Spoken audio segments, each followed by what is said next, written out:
Assalamualaikum warahmatullahi wabarakatuh. Alhamdulillah wassalatu wassalamu ala Rasulillah wa alihi wa sahbihi wa mawala. Raditu billahi rabba wa bil islami dina wa bi Muhammadin nabiyya wa rasulah. Amma ba'du. Hadirin para jamaah sholat isya Masjid Baitur Rahman rahimahullah yang kami muliakan. Terlebih dahulu marilah kita panjatkan puji syukur kita kehadirat Allah Subhanahu wa taala. Alhamdulillah, isya malam hari ini Allah masih selalu mencurahkan karunia nikmatnya kepada kita. Berbagai macam nikmat-nikmat Allah yang kita peroleh, kita rasakan, kita nikmati. Dan ada dari sekian banyak nikmat-nikmat tersebut, satu di antaranya kita masih tetap dikaruniai nikmat berupa kesehatan. Sehingga dengan nikmat sehat, isya malam hari ini kita bisa memenuhi panggilan Allah atau undangan Allah melaksanakan sholat isya berjamaah. Pada sholat isya kita bisa bagi waktu dimanfaatkan untuk ngaji bersama-sama, bareng-bareng atau taklim seperti yang akan kita laksanakan pada malam hari ini. Jamaah rahimakumullah yang kami muliakan, pada catatan kali yaitu masih melanjutkan kitab Thaharah, babnya bab wudu, nomor hadisnya nomor hadis 49. Dari Aisyah qalat telah mengatakan, karena adalah Nabi Sallallahu Alaihi Wasallam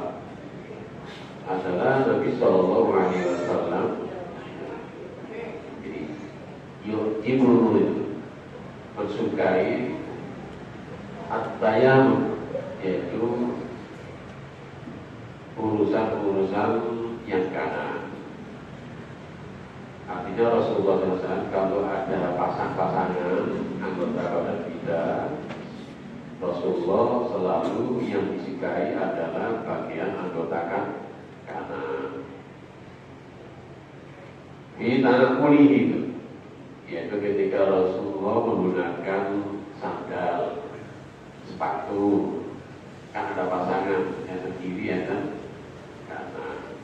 Rasulullah selalu memakai sepatu, sandal dan lain-lain ya, dengan diawali yang kanan.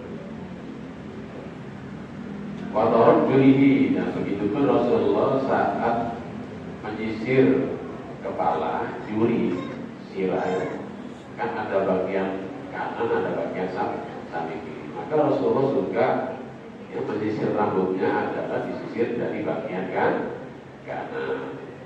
Waktu huri termasuk Rasulullah dalam bertoharoh. Kalau Rasulullah bertoharoh, ada anggota kanan, misalnya kanan, kiri, kaki kanan, kaki kiri, kawan-kawan ada tangan kanan, tangan kiri. Begitupun ya, ketika dengan mani besar ada bagian tubuh yang kanan, maka itulah yang diawali terlebih dahulu untuk dibasuh atau disiram. Wa fi sya'ni kullu, dan segala urusannya Rasulullah selalu ya disukai anggota kanan.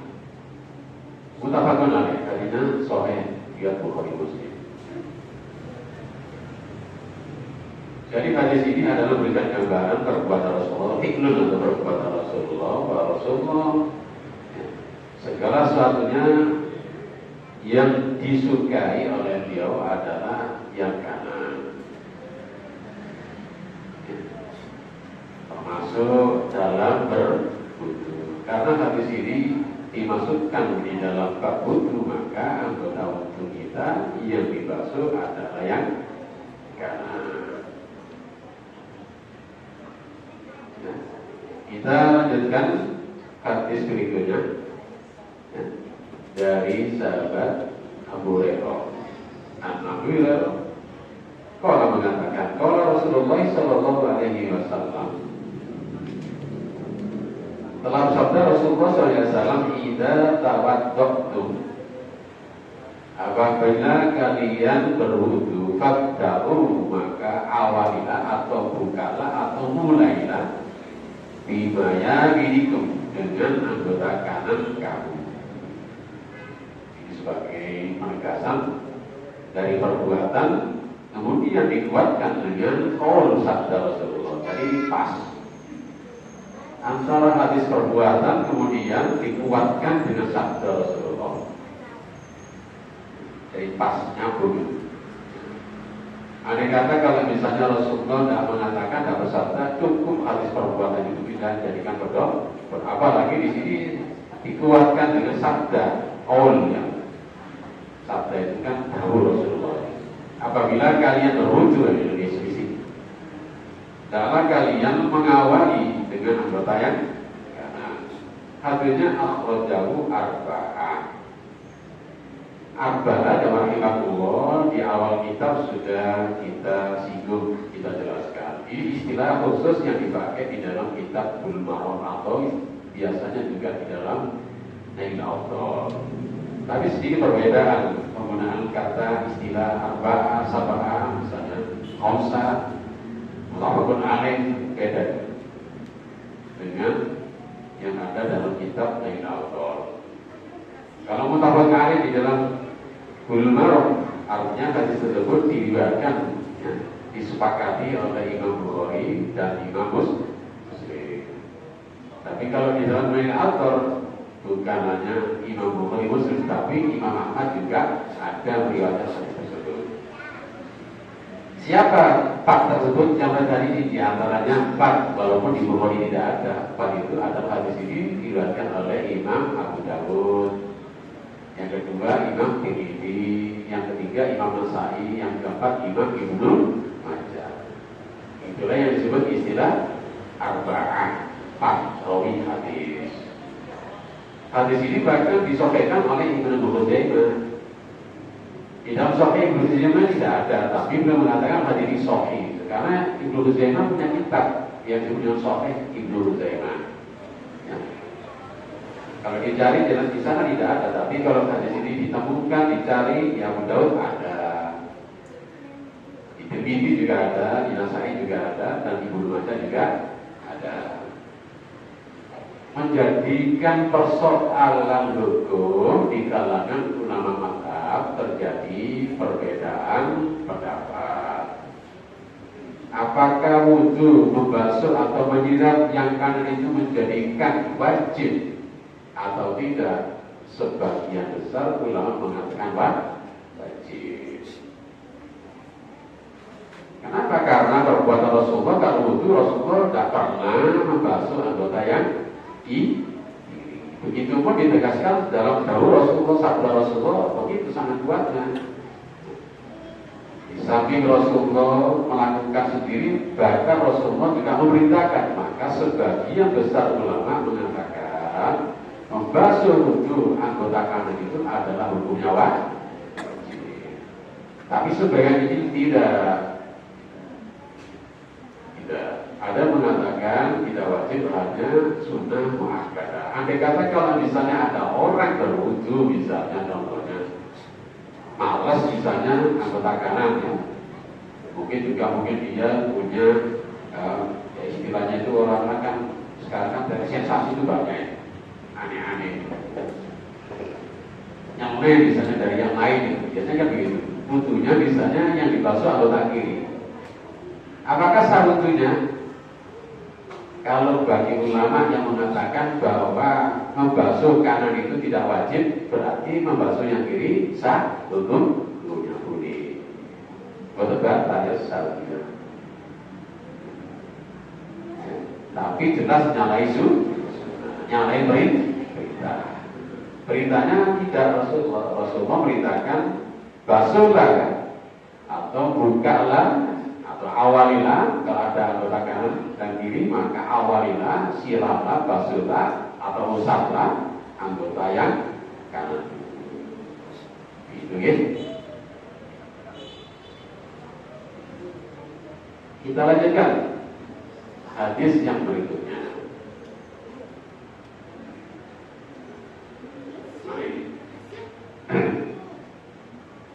Hadis berikutnya Abu Hurairah Syu'bah. Nama Nabi sallallahu alaihi wasallam. Bahwa Nabi sallallahu alaihi wasallam tawaddu'a. Beliau berwudu. Famasaha, maka beliau mengusap binasiyah. Ya, nasiyah itu namanya ubun-ubun. Kenapa Pak diusap? Karena Rasulullah ketika itu menggunakan apa? Penutup kepala, namanya imamah. Imamah itu surban. Surban ini tidak dilepas. Maka saat Rasulullah wudu ketika itu digambarkan dalam hadis ini oleh Bukhari bin Syu'bah, diusap saja ubun-ubunnya, kemudian wa'ala imamah juga di atas imamahnya juga diusap. Ya, ini juga ketika itu Rasulullah saat wudunya kakinya menggunakan penutup alas kaki seperti sepatu boot yang menutupi mata kedua kakinya, kedua mata kaki. Maka ketika itu Rasulullah boten dilepas sepatunya, termasuk kaos kakinya. Kalau ada kaos kaki yang menutupi mata kaki tidak dilepas, tapi diusap. Nanti ada caranya, nanti ada di dalam hadis keterangan berikutnya. Yang diusap bukan bagian bawah, yang diusap bagian atasnya sepatu boot tersebut. Nah, menurut pikiran ini yang si bener itu kan mestinya yang bawah. Si bener pikiran orang. Sebab apa? Karena yang bawah ini adalah selalu bersentuhan kalian apa tak? Lalu pokok atas, yaitu namanya agama, ibadah. Ibadah itu memang kalau diotak-atik gunakan akal kadang-kadang gak masuk akal. Belum makul makna. Maka sudah kita apa adanya sebagaimana dalil. Tidak usah kita menggunakan karena kalau dengan wudu kebetulan menggunakan kaos kaki atau sandal atau apa namanya sepatu boot, maka yang dibasuh boten bagian sepatu, tapi yang bukan dibasuh diusap bagian atas. Diusap apa? Boten disiram atau sekali tapi. Ini. Artinya sore akhwatu Muslim. Hadis berikutnya ya rahmatullah. Kita lanjutkan hadis berikutnya. Disampaikan dari sahabat Jabir bin Abdillah. Ceritanya panjang hadis ini. Perjalanan haji Rasulullah. Yang paling panjang adalah hadis perjalanan haji Rasulullah yang dibawakan diceritakan oleh sahabat Jabir bin Abdillah. Di dalam kitab asli Sahih Muslim sampai 5, bukan 5, sekitar 10 lembar menceritakan perjalanan Rasulullah. Di sini ada potongan hadis yang dikaitkan dengan masalah wudu. Padahal hadis ini sama sekali tidak ada hubungan dengan wudu. Ya, tentunya ini sifatnya haji dalam cerita perjalanan haji Rasulullah SAW. Rasulullah pada saat haji nyampaikan sabda beliau, abda'u awalilah, bukalah, mulailah bima bada Allahu bi, sebagaimana Allah mengawali membuka. Hadis ini berkaitan dengan saksi. Tapi kenapa hadis ini dicantumkan dalam bab wudu? Maksudnya rahimahullah ketika mengawali segala sesuatu, kalau perintahnya Rasulullah misalnya dulu tadi membasuh kanan, ya harus kita awali lebih. Begitulah urut-urutan wudu ya tentunya harus tertib. Walaupun sebagian ulama andai kata kalau misalnya wudu kita di Zawiyah Misalnya, aku kok bikin sensasi saja, tak siram sikil bisik. Bukan baca dulu. Sebagian ulama mengatakan wudhunya sah. Karena dalil-dalil dalam Al-Quran maunya itu adalah maunya bukan mau tertib tidak, tapi takhir yang itu sebagian ulama. Tapi jumhur ulama wau disebut dipahami waunya dalnya itu adalah tertib. Wajah disini. Mari baca nomor itu. Tangan. Mari tangan nomor itu. Sirah atau rambut. Yang terakhir nomor sikil. Begitu. Awalilah sebagaimana Allah mengawali. Sama dengan ketika masalah sa'i juga begitu. Tidak boleh orang sa'i misalnya saat sa'i mengawali sa'inya dimulai dari bukit nomor. Marwah sobat. Ya, Marwah itu. Si bener apa? Sobat. Isit. Lain nomor. Hadis ini tadi dari Rasulullah ketika perjalanan haji panjang pada saat itu Rasulullah menyampaikan kepada saya awalilah sebagaimana Allah mengawal. Kenapa? Di dalam dawai Allah dalam Al-Quran apa ini? Sa'i. Bagaimana dalilnya? Bisya'illah. Inna sobat bal marwata. Sobat disebut marwata belakangnya. Bukan inal marwah was sofa. Inal sofa dulu baru marwah. Jadi gitu. Saat Rasulullah saya kan begitu. Inna sofa wal marwata bisya'an. Kemudian sudah abda'u bima pada Allah biha. Hadisnya tadi. Maka awalnya bukan sa'inya itu dari marwah tapi dari sofa. Tapi gimana itu? Untuk juga begitu. Maka jumlah mengatakan termasuk dalam kitab Bulughul Maram, Ibnu Hajar mengatakan berpendapat bahwa itu dijadikan termasuk rukunnya wudhu. Jadi kalau misalnya wudhunya orang yang tidak tertib menuju ulama, wudhunya tidak sah.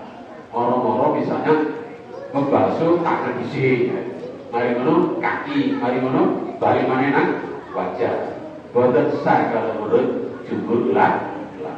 Tapi kita hormatilah sebagian ulama kecil mengatakan boleh-boleh saja, diwala-wali boleh-boleh saja, silakan saja. Yang bikin namanya ilami. Jadi kayak teman-teman yang wujud yang wujud misalnya kok sikile dhisik. Kan ada begitu ada ilami. Kok sikile dhisik, mari ngono misalnya sirahnya kan ada dulu. Saya dapat kiriman video begitu. Jadi kiriman video kaki dulu kemudian sirah kepala. Kebetulan yang dikirim videonya adalah menggunakan kaos kaki atau sepatu. Begitu. Kita lanjutkan hasil berikutnya.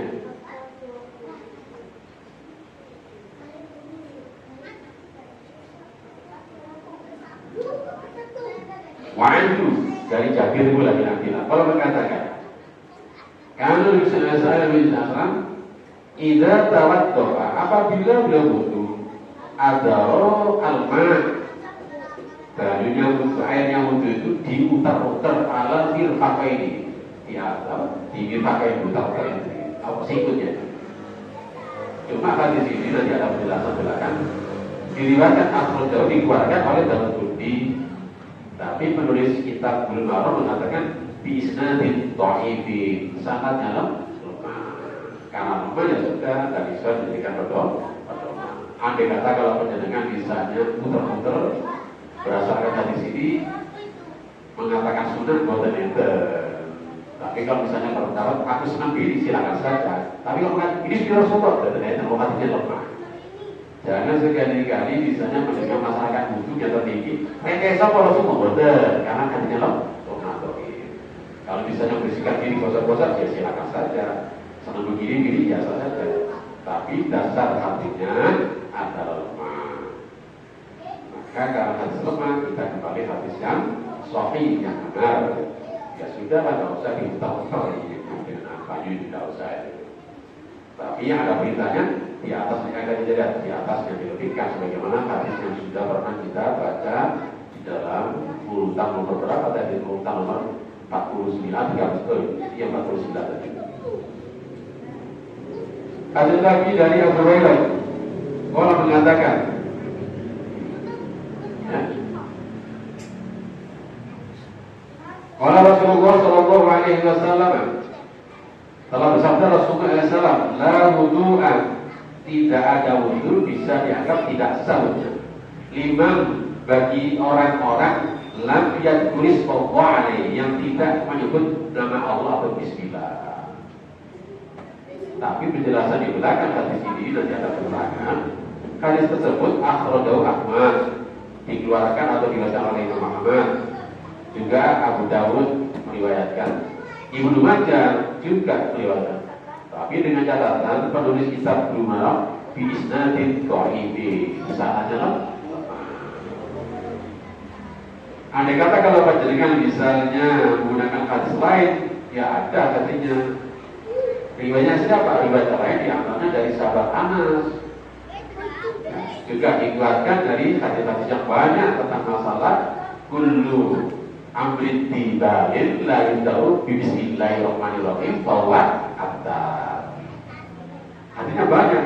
Ada lagi dari secara khusus, ya, riwayat Nasai di sana saat Rasulullah dalam perjalanan maka memerintahkan awalnya dengan baca Bismillah. Maka panjenengan misalnya ya, tidak berpedoman kalian hadisnya ini, tetap panjenengan diperintahkan ya wudu awalnya dengan baca Bismillahirrahmanirrahim atau Bismillah saja boleh. Bismillahirrahmanirrahim lengkap, Bismillah saja juga boleh. Kalau misalnya lupa dan baca Bismillah, tetap wudu panjenengan sah. Kenapa? Karena hadis yang mengatakan tidak ada wudu dari hatinya loh. Begitu ya. Makanya bolehkah misalnya wudu tidak menyebut Bismillah? Boleh dari situ. Bismillah itu bukan sebagai syarat atau wudu, tapi Bismillah itu adalah merupakan keutamaan saat kita berwudu. Itulah kalau kita bicara istinbat pengambilan wudu terkait dengan masalah mengawali wudu dengan baca Bismillah. Sampai di sini barangkali sebelum kami teruskan, ada yang mau dibahas, ditanyakan, mempersilakan. Sedikit-sedikit, nggak usah terlalu banyak, nanti malu kabeh ya. Monggo kalau ada yang mau ditanyakan, silakan. Ada yang mau tanya? Silakan, Ibu, Bapak. Ibu barangkali yang mana?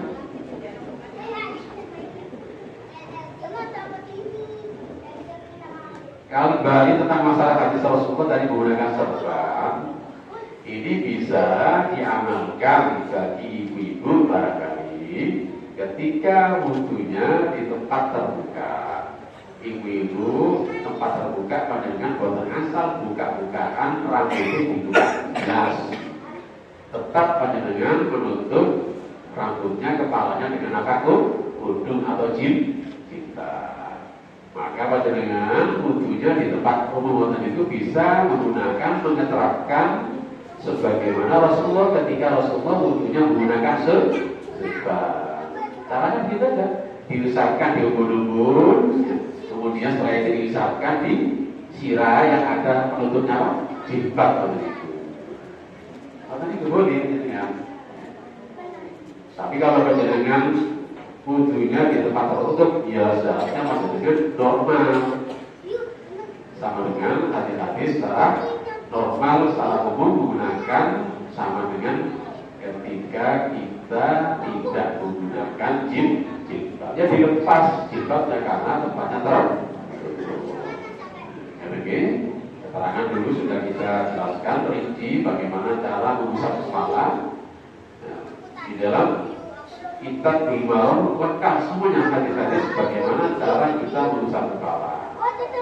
Jadi kami ulangi lagi, kalau kami buka ini ya, sama ini dari depan ini kemudian ditarik ke belakang, kemudian dari belakang dikembalikan lagi ke depan. Baru lantas ketika itu yang kita gunakan hadis yang kuat, tidak debat-debat, tidak khilafiyah, itu langsung telunjuk kita dimasukkan ke bagian dalam telinga, kemudian ibu jari keluar apa telinga. Begitulah, itu normal. Kalau ada pertanyaan kita lanjutkan hadis berikutnya. Hadis nomor 56.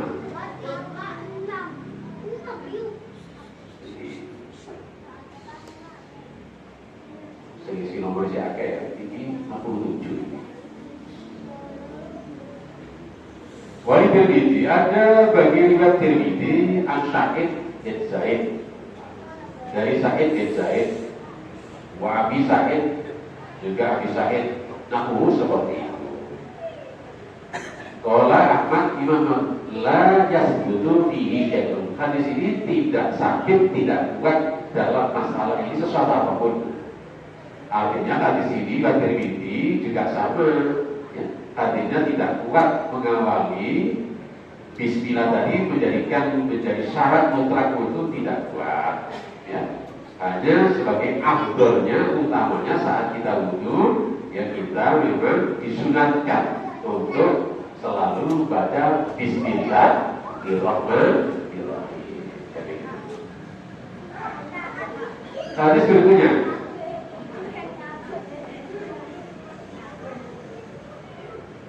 An-Tolha, dari Tolha bin Musarif, An-Nabi, dari ayahnya, An-Jadzi, juga dari kakeknya.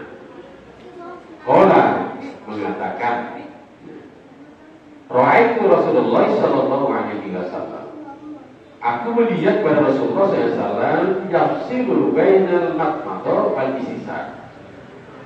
Rasulullah saat berkumur-kumur dengan menghirup air kayak itu dipisah, gak nyambung. Sementara hadis yang dahulu pembahasan masalah kumur-kumur, hadisnya Imron menyampaikan tentang masalah caranya berkumur-kumur, sahabat Utsman, kumur-kumurnya dengan menghirup air itu tidak dipisah, menjadi satu. Sementara hadis ini dipisah. Hadisnya riwayat Abu Dawud. Ya Abu Dawud dengan catatan di sini penulis kitab Umar bi isnadin dhaif. Ya, karena hadisnya lemah maka kita kembali hadis yang kuat. Sehingga pada dengan ketika saat berkumur tidak perlu dipisah dengan menghirup air kering itu. Karena itu yang kumur-kumur disik, kemudian kumur-kumur menghirup air kering itu. Berdasarkan hadisnya ini. Tapi ternyata hadisnya tadi katakan dhaif. Karena dhaif ya kita kembali pada hadis yang kuat.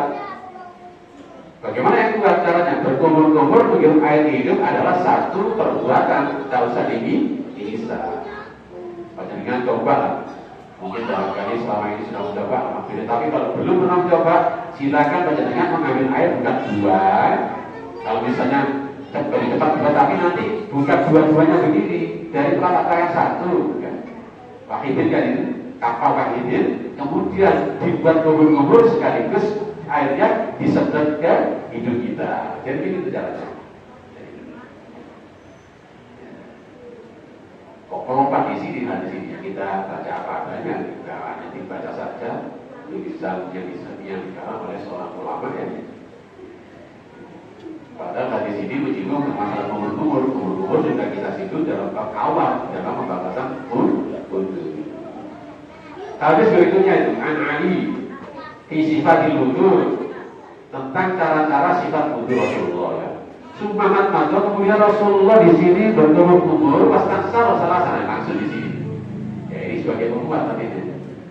Sahabat Ali menguatkan dengan hadisnya Utsman. Rasulullah berkumur-kumur sekaligus menghirup air ke hidung berapa kali? Salasan 3 kali. Yumitu wastansil, kemudian Rasulullah berkumur-kumur dikeluarkan sekali kafir alladzi yaqutu bidhumana, dari satu anggota, maksudnya telapak tangan satu diambil air tadi dibuka juga. Akhrajahu Abu Dawud dan Nasa'i. Hadis ini juga Abu Dawud dan Imam Nasa'i. Jadi sekali lagi cara kumur-kumur kita mengambil air mungkin bisa lebih cepat dengan tangan dua, tapi memasukkan ke mulut untuk kumur-kumur sekaligus menghirup air kayak gitu adalah dari telapak tangan yang satu. Kemudian setelah kumur-kumur dalam hadis lain nanti akan kita temukan kalau panjenengan misalnya tidak bawa siwak atau sikatan, nanti ini hadis berikutnya an Abdillah bin Zaid fi sifatil wudu. Hadis yang menceritakan cara-cara wudu. Suma adkhalahu Rasulullah SAW yadahu ini. Saat itu Rasulullah memasukkan tangannya, jarinya maksudnya itu ke mulutnya itu. Pamat madu, Rasulullah berkumur-kumur, wastan satu sekaligus Rasulullah menghirup air ke hidungnya. Bika biwahidatin dari telapak tangannya satu. Yaf'alu dzalik, melakukan yang demikian tadi berkumur-kumur, menghirup air ke hidung sekaligus apa? Menggosok tangannya tadi ke giginya maksudnya ke mulutnya salah satu 3 kali. Muttafaqun alaih Bukhari Muslim. Kita lanjutkan lagi hadis berikutnya. Anas bin Malik walau mengatakan, Ra'aitu Nabi sallallahu alaihi wasallam, aku melihat Rasulullah sallallahu alaihi wasallam ini. Bukan Rasulullah. Nabi melihat rajulan laki-laki. Tapi kudamihi, dilihat di kakinya, sikil itu. Bisa semacam atau semisal kufur semacam buku atau sebesar buku lah. Lalu sikul tidak kena air, masih kering di kakinya. Ada orang dulu ternyata di kakinya masih kering sebesar kuku, masih kering, gak disiram air. Faqala maka Rasulullah bersabda kepadanya, "Irji, balik mana wudunya? Fa'asid, baguskanlah wudu kalian." Balik mana wudunya? Balik dari mana di sini? Diawali dari awal atau hanya dibasuh kaki yang kering saja? Kalau perlu jenayah apa? Yang apa? Irji itu balik mana? Dibalik ini apa itu? Ini terjadi perbedaan pendapat di kalangan ulama. Sebagian ulama di antaranya yang lain balik dari depan. Wudu mana yang diawali dari depan? Sebagian yang lain tidak, Imam Ahmad dari depan. Kalau misalnya kaki tadi yang kering tadi itu ternyata dia kering semuanya. Sudah kering, gas wudunya sudah kering semuanya. Maka dia otomatis mengawali wudu dari awal. Tapi kalau misalnya saat wudu kemudian ada yang tahu diignore, sikilku dulu, si kering sampai ini. Ternyata di sini masih ada, tahu itu masih belum kering. Maka kata Imam Ahmad tidak perlu diawali dari awal. Cukup yang dibasuh hanya apa? Kan? Begitulah perbedaan pendapat di dalam memahami kalimat irji tadi. Balik ke tadi. Sebagian ulama mengatakan balik diawali wudu dari awal. Sebagian tadi diantaranya Muhammad, kalau misalnya sudah kering semuanya, ya otomatis diawali dari awal wudu. Tapi kalau saat diignore wudu kaki itu masih ada yang kering, ternyata di sini masih ada sisa air masih basah, maka yang dibasuh tadi yang kaki saja yang kering tadi. Begitu ya. Itulah perbedaan pendapat di kalangan ulama. Saya mana ada ya? Irji tadi balik. Wa'anhu dari Anas pula kalau mengatakan kalau Rasulullah SAW ya tawaddo. Ini penting sekali nama Allah. Panjenengan kalau menghafal hadis ini, panjenengan iso kerewangi takbir masjid kiri menggunakan air itu, gak biar air ini. Perhatikan Rasulullah. Ada Rasulullah SAW ya tawaddo. Rasulullah berwudu.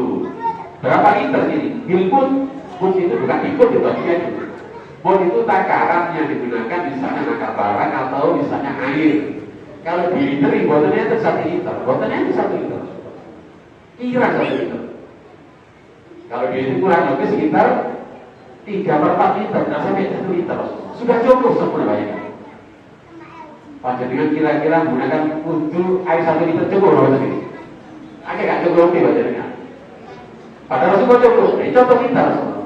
Artinya Rasulullah memberikan contoh kepada kita dalam menggunakan air yang sehemat mungkin. Itu sempurna Rasulullah. Satu pun. Bayangkan. Makanya panjenengan Yusuf, kalau panjenengan bisa membantu masjid walaupun tidak pernah barangkali masukkan uang ke celengan kotak masjid, wanita takmir masjid dengan apa diri menggunakan air kalau di masjid. Oh, buka kan? Gitu. Girit aja tuh. Bagaimana? Ya diri, kecil gitu. Jadi, Rasulullah menggunakan wudhu darah 1 liter bisa sempurna ya. Masa panjenengan tidak bisa girit atau Rasulullah? Ya paling tidak ya sehebat mungkin lah itu. Itulah caranya. Memang cara hikmah itu cara Islam mengajari kita menggunakan air tidak mubazir ketika kita beribadah. Biar begitu. Begitu pun goyang tasiru Rasulullah ketika mandi janabah, mandi besar berapa liter? Sok, satu sok itu tidak ada 3 liter, bayangkan itu. Itu Rasulullah sudah cukup mandi besar 3 liter bayangkan. Satu sok itu 2,5 berapa? Tidak ada 3 liter. Rasulullah katakan 3 liter bayangkan. Sempurna Rasulullah mandi besar, bayangkan itu. Atau di sini ila ramsatin abdad atau sampai 50. Ada yang 50 kata-kata ya sebesar sebanyak kira-kira 3,5 liter. Sudah cukup sempurna untuk mandi besar. Banyak. Kira-kira menjadikan isok tak mandi besar seperti itu. Akhir. Pada Rasulullah cukup sempurna Rasulullah. Gini Rasulullah memberikan air itu. Hebat betul Rasulullah. Oh di sana Pak, di sana di sana kan air mau iri Pak, tidak ada air, mau cari air. Katanya siapa?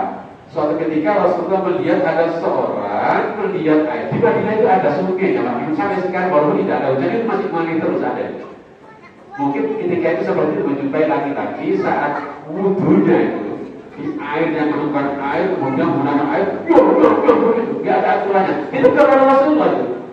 Tidak begitu, tidak ada aturan. Walaupun ada air banyak tetap caranya harus sesuai dengan apa tuntunan. Dengan dia begitu, oh di sini sangat banyak Pak, ya tetaplah gunakanlah air sehemat mungkin. Ya, contohlah Rasulullah teladan kita dalam cara ibadah. Ya, kalau kita nggak contoh Rasulullah, siapa yang kita contoh? Sekali lagi gunakanlah air sehemat mungkin. Ya, itulah cara kita paling tidak bisa membantu pengeluaran rekening apa? Meteran air masjid. Begitu ya? Kita lanjutkan hadis berikutnya. Mana? Ini agak panjang hadisnya.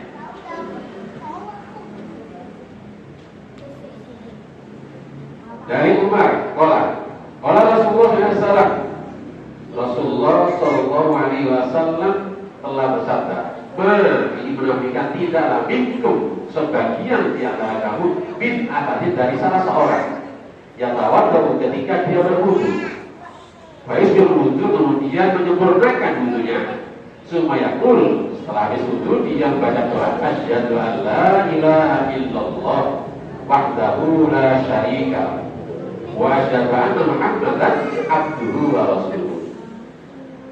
Apalagi sana ini illa kecuali futihat lahu abwabal jannah, kecuali jika ada fadilah keutamaan akan diberikan kesempatan masuk pintu-pintu surga. Bukan satu pintu.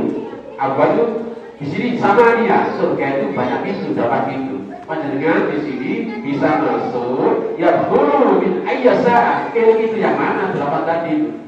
Silakan panjenengan bebas.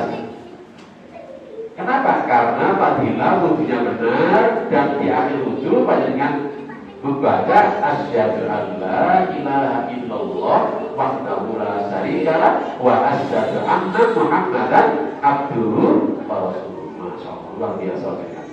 Itulah kemurahan Allah diberikan kepada umat Rasulullah seperti kita ini. Kemudian kita lanjutkan di sini hadis berikutnya akhrajah Muslim, hadis sahih dan Muslim. Tirmidzi juga ada, tapi Tirmidzi menambah tambahan ini wazada Tirmidzi Allahumma ja'alni minat tawwabina wa ja'alni minat mutatahhirin. Apakah sahih di sini? Penjelasannya kata ulama di sini, termasuk Imam Bukhari berikan penjelasan tentang Allah baca tidak ini. Di sana ada rawi. Rawi siapa namanya? Ada rawi namanya Abu Idris, kata Imam Bukhari. Rawi ini bermasalah atau dia lemah itu. Maka kalau panjenengan pilih yang bagus, yang sahih, tidak usah tambahan Allahumma ja'alni minat tawabina wa ja'alni minal mutatahhirin. Artinya api, tapi kalau hatinya lemah, maka kita menambahkan hadis yang kuat yang sahih. Tidak bermasalah itu.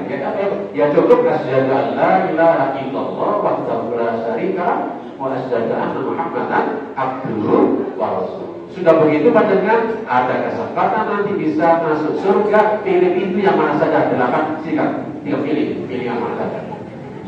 Itu dulu sampai di sini. Terakhir, kalau masalah wudhu tuntas. Kalau ada yang mau tanya silakan. Makanya dulu kan ketika di sini kan saya kan pernah saya ingatkan karena di sini ada tulisan di tempat wudhu kita ada tambahan Allahumma ja'alni minat tawabina wa ja'alni minal mutatahhirin. Ada hadisnya, tapi hadisnya lemah. Tapi sekarang sudah tidak ada gitu ya, tidak bersih. Bagus gitu, ada kemajuan lagi. Diingatkan, artinya diamalkan bagus. Si repot itu diilmu aneh. Misalkan tadi gak mau berubah itu. Diilmu berkali-kali, saya gak mau berubah itu gimana sekarang ini? Tapi alhamdulillah di sini ketika kami ingatkan dulu doa yang tambahan Allahumma ja'alni minat tawabina wa ja'alni minal mutatahhirin dipermasalahkan tambah tersebut oleh ulama. Siapa? Imam Bukhari mengatakan tambah tersebut bermasalah oleh rawi namanya Abu Idris. Ya, jadi itu. Maka yang sahih yang tentu kita pilih. Alhamdulillah di sini tidak ada tambahan gitu. Sampai di sini dulu. Kalau ada yang bertanya silakan. Bab masalah wudhu sudah tuntas ya. Barangkali kalau ada hal yang lain silakan. Ya akhirnya mau dilanjut ibu bapak.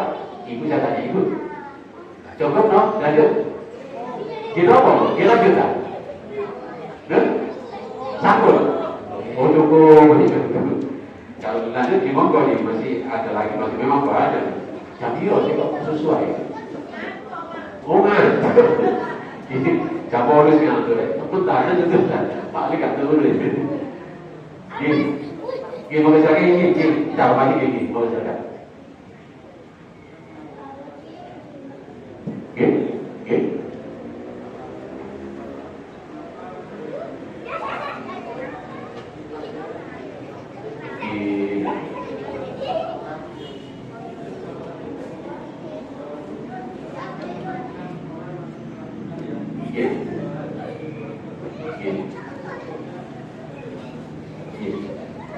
Kenapa sih kalau ada mahasiswa ini kok dicari kan?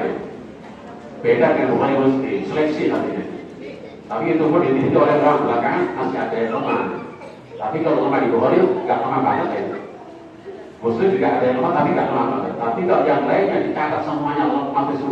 Ini adalah kata ulama supaya nanti orang-orang belakangan terus-menerusnya akan meneliti sendiri. Silakan kami temukan hadis seperti ini. Kamu teliti, kamu cermati.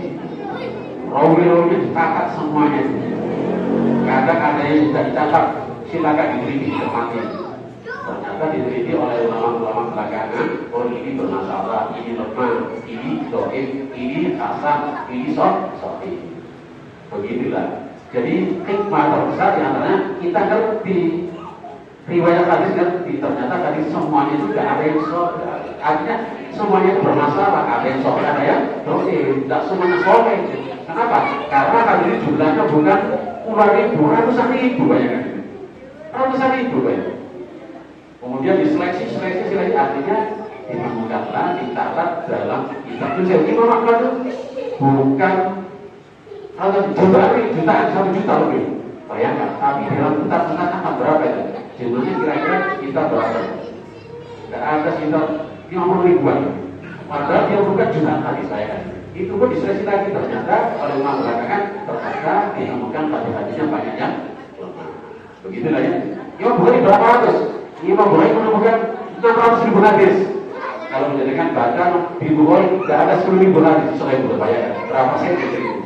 Itulah ulama-ulama ya mencatat semua hadis, ada yang catat semuanya, diseleksi masih ada seleksi lagi masih catat semuanya. Tapi kalau misalnya palsu rata-rata ditemukan tidak ada itu.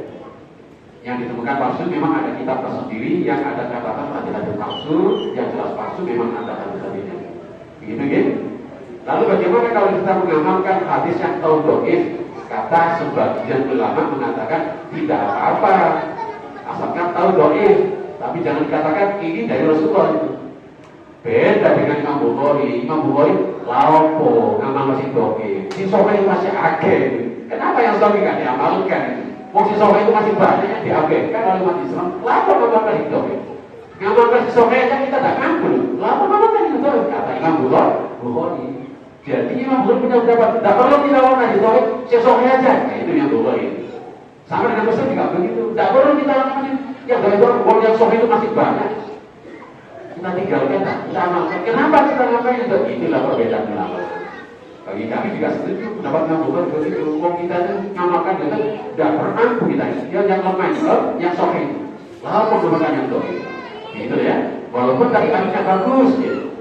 Misalnya ada doa makan yang sering diamalkan oleh anak-anak kita di dunia kita apa? Allahumma barik lana fima. Ternyata hadisnya lemah dhaif. Hal yang salah apa? Cukup bismillah yang sahih dari Rasulullah.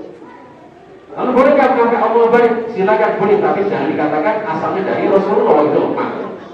Tapi bagi kami nggak suka mengatakan itu. Lebih baik yang sahih. Kami langsung cukup baca bismillah. Begitulah yang sering kami sampaikan. Sudah cukup dari Rasulullah itu sudah sempurna sekali. Begitu ya? Cukup ya? Sampai di sini dulu yang bisa kami sampaikan, sekaligus menjawab dari pertanyaan jamaah kita yang bisa itu dulu yang kami sampaikan. Dan jawab kami tentu di sini tidak sebagaimana harapan. Ya, namanya harapan kan kadang-kadang harapannya kepingin, tapi itulah kemampuan kami sebagai manusia biasa. Tentu kami sadar ada kelemahan-kelemahan kekurangan-kekurangannya. Apabila ada yang bilang salah, wajar sebagai manusia biasa, kami mohon maaf yang sebesar-besarnya. Akhirnya billahi taufiq walhidayah. Assalamualaikum warahmatullahi wabarakatuh.